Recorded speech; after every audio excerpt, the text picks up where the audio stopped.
Hello students, आप सभी छात्र छात्राओं का आज के अपने ऑनलाइन एजुकेशन यूट्यूब चैनल पर कक्षा देखने के लिए आपका हार्दिक स्वागत है।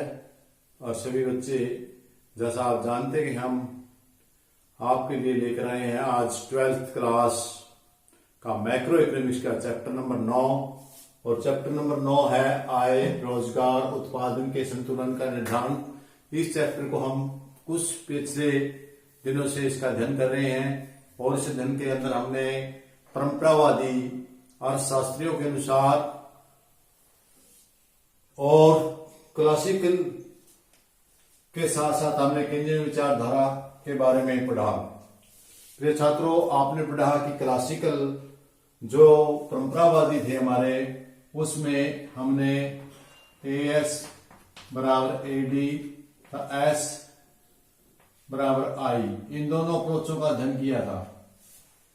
और पिछली वीडियो हमने केंद्रीयन की विचारधारा के अंदर इस अप्रोच को हमने पढ़ लिया है। जो आज की हमारी अप्रोच है वो सेकंड अप्रोच है, सेकंड अप्रोच S बराबर I। क्योंकि जो हमारे क्लासिकल थे उसके अंदर हम इन दोनों अप्रोचों को कर चुके थे। अब हमारी बारी है इन दोनों अप्रोचों की। पिछली वीडियो में इस अप्रोच को हमने कर लिया है, अब इस अप्रोच को कर रहे हैं। तो आज का हमारा अध्ययन का विषय है सेविंग और बचत के जरिए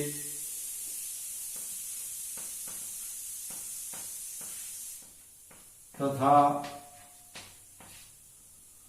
बचत तथा निवेश के द्वारा संतुलन। इसका अध्ययन आज की वीडियो में हम करेंगे। प्रिय छात्रों, ये इस अध्ययन के दौरान आपको पता है कि हम ऑलरेडी पहले आपसे अध्ययन किया था हमने, उसमें आपके साथ हमने बात की थी। वो बात की थी हमने कल की वीडियो में AS समग्र पूर्ति बराबर समग्र डिमांड। इसके बारे में हम पहले अध्ययन किया है।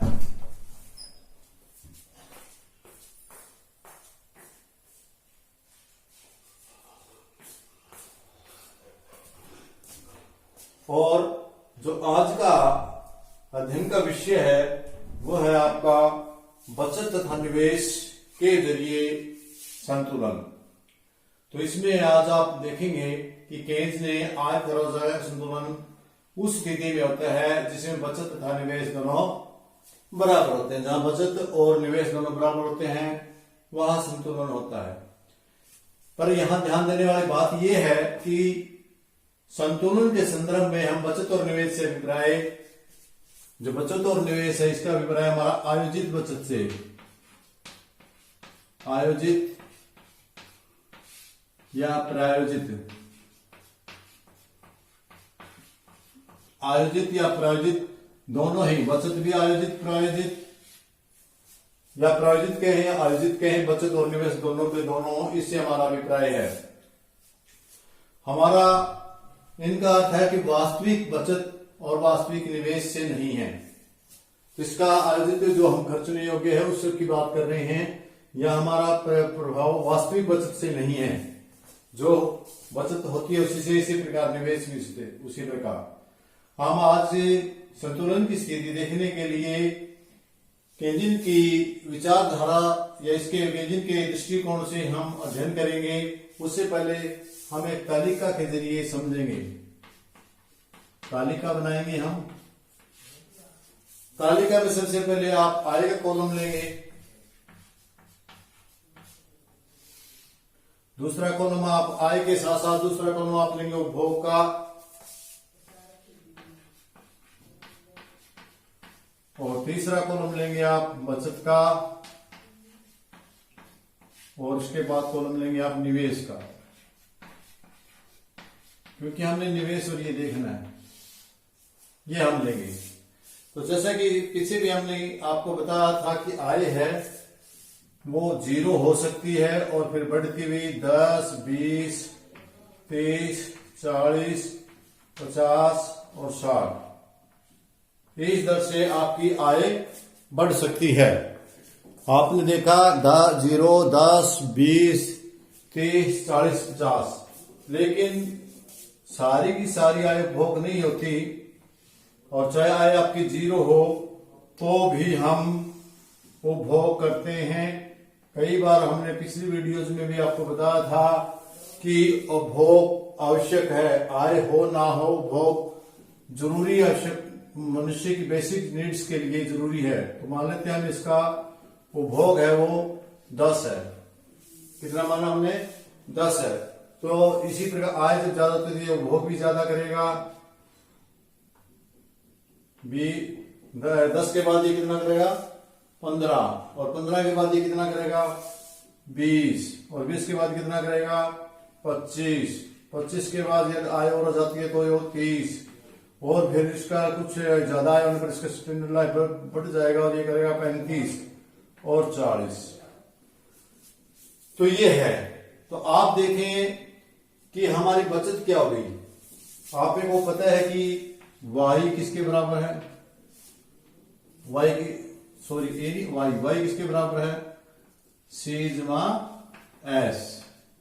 और हमारे पास y है, तो y में से हमें यदि हमने c निकालना है तो क्या करेंगे? y में से c घटा देंगे। यदि हमें s निकालना है तो क्या करेंगे? y minus c। तो आपका यहां देखिए जो y है s है वो आपका 0 है। आय कितनी आपकी? 0। उपभोग 10। इसका मतलब बचत क्या हुई? बचत कुछ भी नहीं हुई, बल्कि उसने 10 रुपए या ऋण के रूप में लिए या उधार लिए या किसी पहली वाली बचत में से उसने से खर्च करे। इसका मतलब पहले 0 आय है तो खर्च कर रहा है 10, और यदि इसकी आय 10 है तो ये -5, और आय यदि उसकी 20 है और खर्चा भी 20 है तो इसका मतलब 0, कोई बचत नहीं है। आय है उसकी 30 और उपभोग है उसका 25, तो इसका मतलब 5 प्लस में यहां बचत होनी शुरू होगी इसकी, प्लस के आगे 5।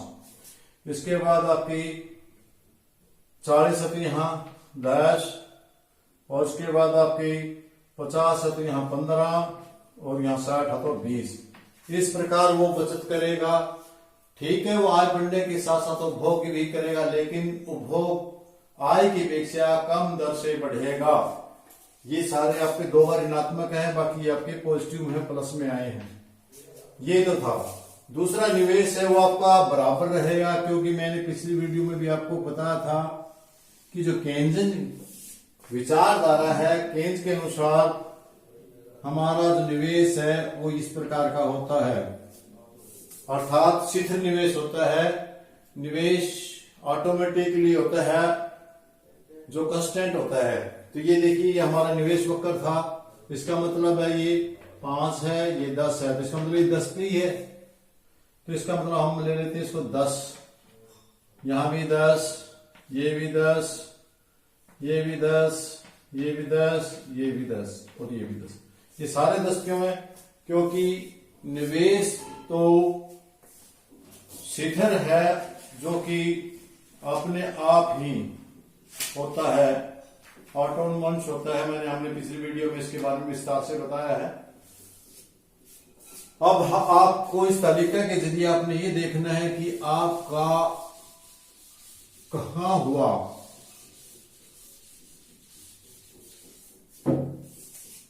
यहां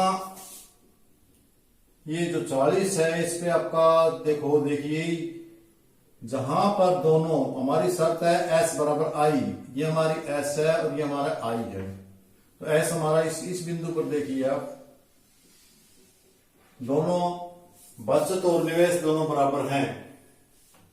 जब आय 40 है, उपभोग 30 है, उस समय उनका बचत भी 10 है और निवेश भी 10 है।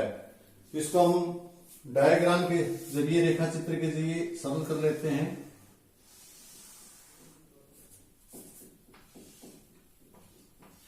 ये OX है, OY है। OX रेखा को हम 10-10 पार्ट में बांट लेते हैं, 10, 20, 30, 40, 50 और ये 60, क्योंकि हमारी आय है वो 60 तक है और हमने नीचे OX पे वो आउटपुट या इनकम को रखना है, ठीक है। और जो OY है उस पर आपने क्या लेना है, सेविंग और निवेश। ये दोनों थोड़ा सा इधर ले लेते हैं, यहां लिखने की जरूरत पड़ेगी, सेविंग और निवेश। और इसको भी हम इसी प्रकार 10-10 के डिवाइड कर लेते हैं, 10, 20, यहां 30, 40, 50। ये ज्यादा नहीं जाएगा आपका, इसलिए यहां तक ले, आप ऊपर ले सकते हैं इसको उसी प्रकार। तो देखिए, अब सबसे पहले आप क्या करना है, आपने देखना है निवेश की रेखा कैसे खींचेंगे आप। 10 है तो निवेश आपका यही रहेगा, ये आपका निवेश है। अब हमारी आती है बात बचत की। जो सेविंग है इसको कैसे दिखाएंगे आप। सेविंग हमारा माइनस में है, इसलिए हम जो माइनस के वाई नीचे आते हैं, आंकड़े जितने माइनस वाई के आएंगे वो डाउन में नीचे आएंगे। जिसी प्रकार हमने ऊपर लिखा है उसी प्रकार हम इसको नीचे भी लेंगे। तो 0 से नीचे आपने ले लेना है इसको। जो O बिंदु है आपका, ये आपका 0 पॉइंट है, O बिंदु 0। इसके बाद ये हमारा 10, यहां 10 होगा, यहां 20 होगा। लेकिन हमारा माइनस में 20 नहीं है, माइनस में 10 ही है, 10 तक ही लेंगे हम। तो सबसे पहले आप देखें, ये जब आय हमारी 0 है, ये आय आपकी 0 होगी नीचे से, और आपका ये उपभोग बचत कितनी है, वो 10 है, ये है आपका, ये पॉइंट आएगा। इसके बाद आपका आय 10 है, आय आपकी 10 है, और 10 आय होने पर उसकी बचत कितनी है,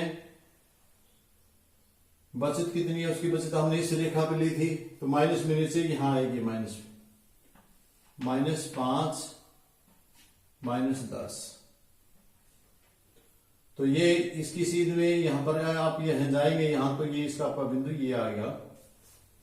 10 में माइनस पे जाएंगे आप, तो आपका पॉइंट 10 के नीचे 5 की सीध में ये पॉइंट आपका यहां आएगा। और इसके बाद आपका अगला पॉइंट कितना है, देखिए अगला आपका पॉइंट है 20 है, तो 20 पे 0, तो 20 पे जो बचत है वो 0 है, तो इसका मतलब ये पॉइंट आपका ये है, आ गया। और इसके बाद आपका पॉइंट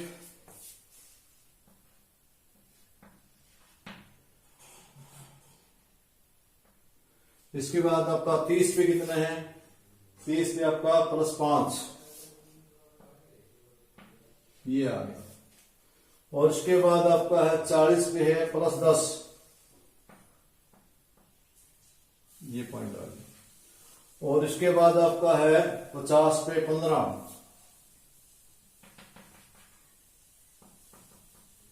ये पॉइंट आ गया। और इसके बाद आपका है 60 पे है +20, 20 इधर से जाएगा और 60 ये आएगा आपका, ये बिंदु ये आ गया। इस रेखा को मिला दीजिए थोड़ा सा, यदि आप उससे करेंगे तो आपका बिल्कुल सीध में आएगा। यहां थोड़ा सा लिखने में गड़बड़ हो सकती है।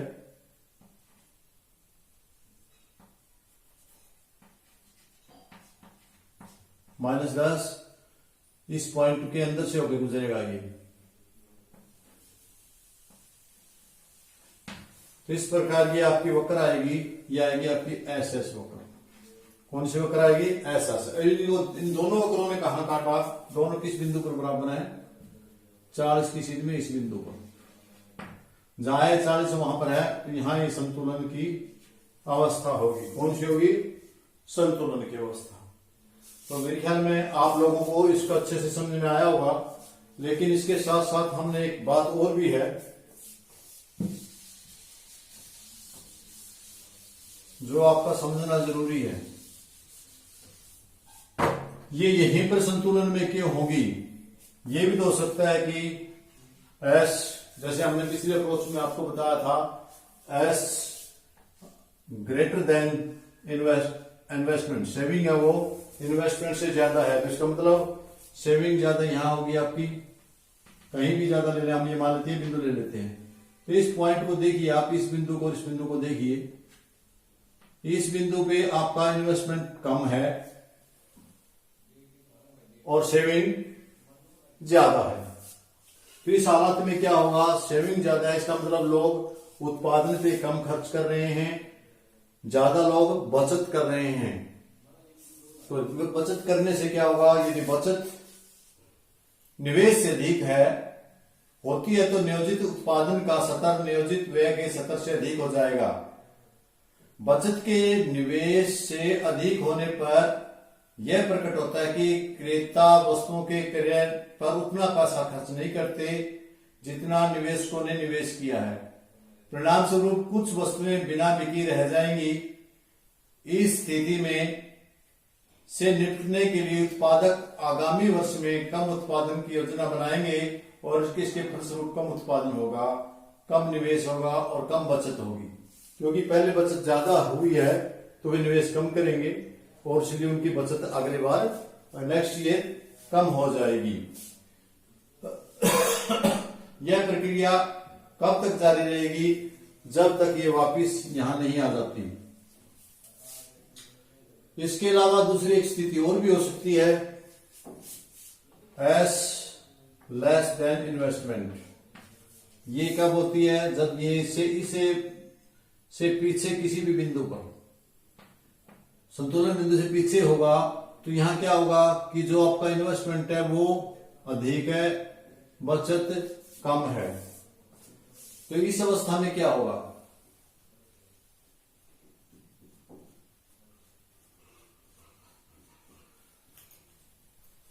इस अवस्था में भी नहीं टिक पाएंगे। क्यों नहीं टिक पाएंगे, क्योंकि आपको पता है कि निवेश ज्यादा होने के कारण उत्पादकों ने ज्यादा निवेश कर दिया, बचत कम रही है, उनका बिका माल रह गया, बिना बिका माल उसका अगले साल उत्पादन कम करेंगे, लोग फिर बचत करेंगे और आपकी वह यहां रह करके फिर यहां आ जाएगा। देखिए बिल्कुल आसान सी बात है, इसको मैं दोबारा नए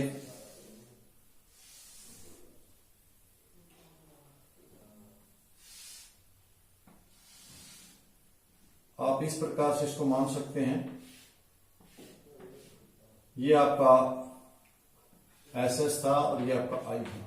हमारा संतुलन इस बिंदु पर है, जैसे कि मैंने बताया, यहाँ थोड़ा सा ज्यादा वो हो गई है, तो इसमें इस बिंदु पर है, तो ये मान लिया यहां पर हम ले लेते हैं कि यहां क्यों नहीं संतुलन होगा। यहां आपकी सेविंग ज्यादा है और इन्वेस्टमेंट कम है, यानी लोगों के पास बचत का पैसा ज्यादा है, इन्वेस्टमेंट कम है। यहां रहकर रहने के कारण क्रेता वस्तुओं के क्रय पर खर्च नहीं करते, ज्यादा पैसा वे घर पर ही रख लेते हैं। इस अवस्था में वे सेविंग ज्यादा कर लेते हैं, इन्वेस्टमेंट कम है। तो इन्वेस्टमेंट पैसा जब ज्यादा होगा, बचत ज्यादा होगी, तो इन्वेस्ट कम है। यहां पर में मांग है, वो मांग वस्तुओं की मांग, उत्पादक की मांग ज्यादा बढ़ेगी। उत्पादों की मांग ज्यादा बढ़ने के कारण उत्पादन ये और ज्यादा करेंगे और इनकी बचत कम हो जाएगी, यहां नहीं रहेगी, वापस यहीं आ जाएगी।